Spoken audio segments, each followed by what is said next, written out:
Well, good morning. I hope everyone has started the day well. This morning, I want to answer a question that was posed by one of my Facebook friends. I asked last evening if anyone would like me to comment on any particular topic or chapter of my life. And a good friend wrote, why not write about, with all the horror and sadness of Vietnam, how was I able to transition to ministry?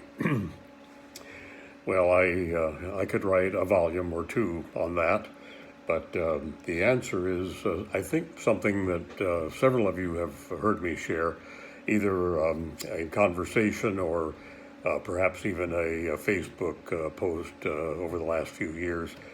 And it's one of those times in my life when, to borrow that familiar metaphor, the light shined in the darkness. And I'm reminded of that every time I glance over here at my candle burning here in my office.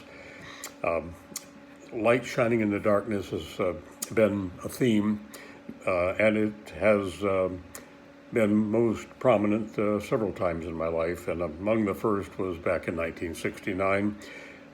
It was in the monsoon season. We were walking through triple canopy jungle, and it was wet. We were wet. It didn't get dry for weeks, and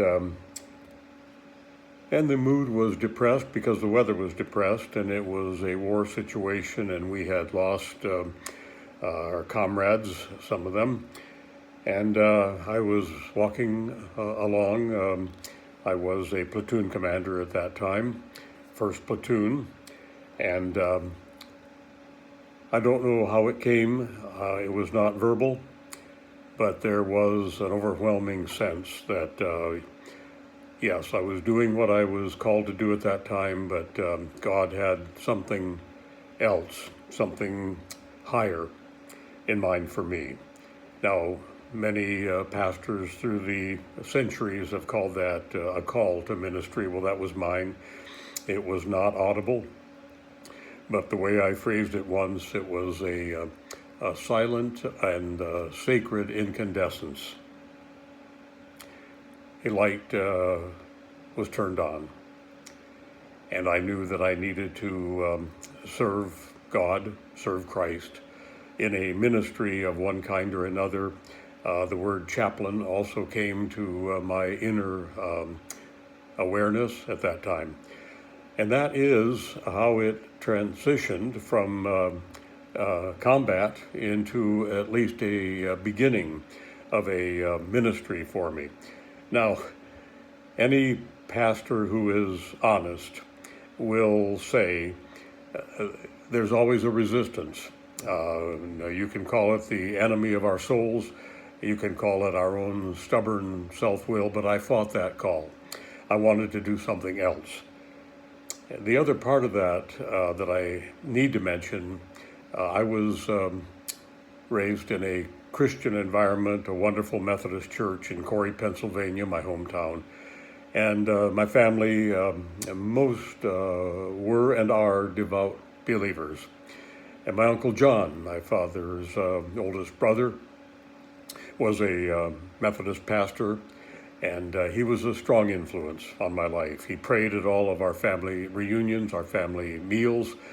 I didn't have a chance to tell him then, but I told him later that his prayers, his spirit, his Christ-likeness left an indelible impression on my soul, my heart, my mind.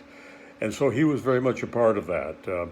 But the call came there in combat, in the hell of war, and God brought me through that by His grace, by His goodness.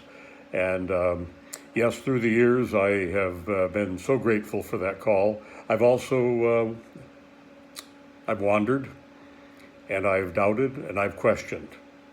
But God has been faithful, and that is why I am here, and that's why I'm sharing this with you just now, dear friends.